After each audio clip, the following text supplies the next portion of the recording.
नमस्कार मित्रांनो. काल खऱ्या शिवसेनेचा वर्धापन दिन झाला. उद्धवजींच्या भाषेत सांगायचं तर हिरक महोत्सव. 60 वर्षाचं अवलोकन केलं असता शिवसेनेने बरंच काही पचवलं. 2 वर्षापूर्वी वाटत होतं की शिवसेना एका मोठ्या अडचणीतून जाते. शिवसेनेला तारणार कोण? त्यानंतर उद्धवजींनी स्वतःच्या खांद्यावर जबाबदारी घेऊन काही खासदार निवडून आणले. सर्व परिस्थिती विरुद्ध असताना सुद्धा ते निवडून आले. त्याचं श्रेय निवडून आलेले खासदार सुद्धा फक्त उद्धवजींना आणि शिवसेनेलाच देत होते, शिवसैनिकांनाच देत होते. त्याही खासदारांना फोडण्यात आलं. तेही निघून गेले. आता कायद्याची लढाई लांबची आहे. अजून मागचंच भिजत घोंगडं पडलेलं आहे.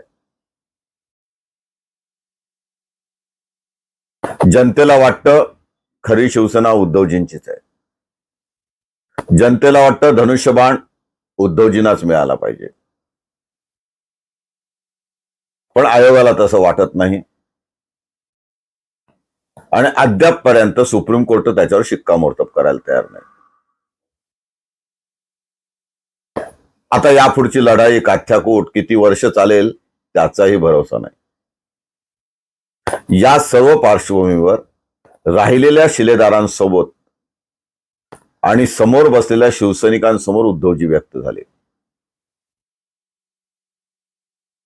मी उद्धवजींना खूप जवळून बघितलंय. कालचं भाषण हे अतिशय चांगलं मर्मभेदी होतं. सर्व अनावश्यक टीका टाळून मुद्द्याला हात घालणार होतं. केवळ भावनेच्या भरात नव्हतं. म्हणजे उद्धवजी स्टेजवर जाण्यापूर्वी चंदन शिवेंना बोलायला दिलं. त्यांनी त्याचं सोनं केलं. त्यांच्या बोलण्याला मातीचा सुगंध होता. त्यांच्या वाणीला शिवसैनिकांचा प्रामाणिकपणा होता. पण उद्धवजी जे बोलले त्यावर आता विचार करायची वेळ आली. उद्धवजींना अनेक जण सोडून गेले. कारण काही असतील, वेगवेगळी असतील. पण तरी सुद्धा मराठी माणसांसाठी, लोकशाहीसाठी शिवसेना जगली पाहिजे हा एक विचार आहे. शिवसेना एक पक्ष नव्हता, नाही आणि नसेल. ती एक विचारधारा होती. शिवसेना विरोधातच चांगली दिसते असंही काहींचं म्हणणं आहे. पण विरोधी पक्ष संपवायलाच निघेला सत्ता पिपासूपणा निवडून आलेल्या उमेदवारांना, खासदारांना, आमदारांना जेव्हा फोडतो, वश करतो, प्रलोभने देतो,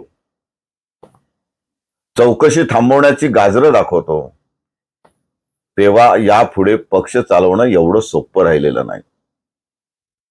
आता ही वृत्ती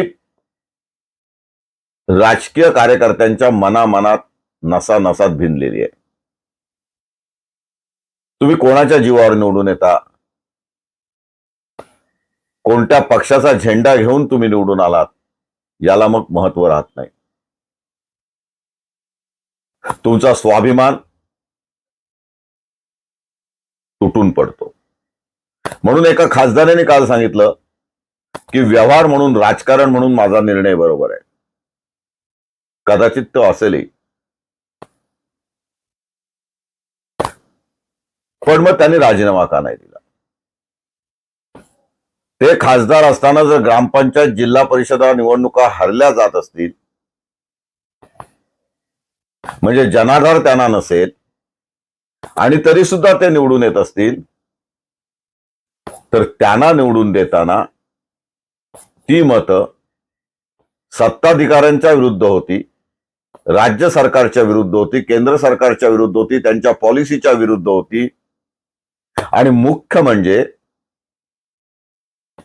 ज्या पक्षातून ते लढले त्या उद्धव बाळासाहेब ठाकरे यांच्या पक्षाची ती मतं होती, यांच्या विचारांची ती मतं होती. तुम्ही त्यांच्याशी प्रतारणा केली तसं होत नाही. उद्धवजींचा उद्वेग हा काल तोच होता. कदाचित आदित्य आता बाहेर पडतीलही. उद्धवजींना त्यांच्या काही चुका कळल्याही असतील. कदाचित संजय राऊत, अंधेरे मॅडम यांना देखील स्वतःच्या चुका, जास्त बोलघेवडेपणा, टीका करण्याची पद्धत यात सुधारणा करावी लागेल. पण आजही महाराष्ट्राच्या कानाकोपऱ्यात शिवसेनेवर प्रेम करणारे अनेक जण आहेत. आजी आहेत, माजी आहेत. अनेकांनाही आज जे झालंय ते चुकीचं झालंय असं वाटतंय. जे होतंय ते चुकीचं होतंय असं वाटतंय. आजही आज अनेक शिवसैनिक, मनसैनिक, बाळासाहेबांवर प्रेम करणारे कितीतरी असे आहेत की या राजकारणापासून उभं घेऊन ते लांब आहेत. पक्षात आपल्याला विचारले जात नाही, ठराविक लोकांची मक्तेदारी चालते, पक्ष नेतृत्व आपल्याला भेटत नाही. या अडचणी गणेश नाईकांपासून, भुजबळांपासून, राणेंपासून सर्वांनीच वेळोवेळी सांगितलेल्या आहेत. त्याचा खरंच विचार होण्याची गरज आहे. शिवसेना पुन्हा नव्याने उभी राहावी, पुन्हा स्वाभिमानाने उभी राहावी, पुन्हा सगळ्या जुन्या नव्याने एकत्र करून सर्वांची मोठ बांधून लोकशाही जगवण्यासाठी, सत्ताधीशांना वटणीवर आणण्यासाठी, शेतकऱ्यांचे प्रश्न सोडवण्यासाठी झालेल्या चुका टाळून स्वतःचं आत्मपरीक्षण करून संपूर्ण राजकीय परिस्थितीचं सिंहावलोकन करून पुन्हा नवी घडी बसवायची वेळ आली. नाव तेच राहील, नेतृत्वही तेच राहील, पॉलिसीज बदलतील, नीती बदलतील, तरच शिवसेना मोठी होईल, पुन्हा स्वाभिमानाने वर येईल आणि कदाचित पुन्हा सत्तेत सुद्धा येईल. अपेक्षा एवढीच. त्याच चुका पुन्हा पुन्हा होत असतील तर मात्र काही खरं नाही.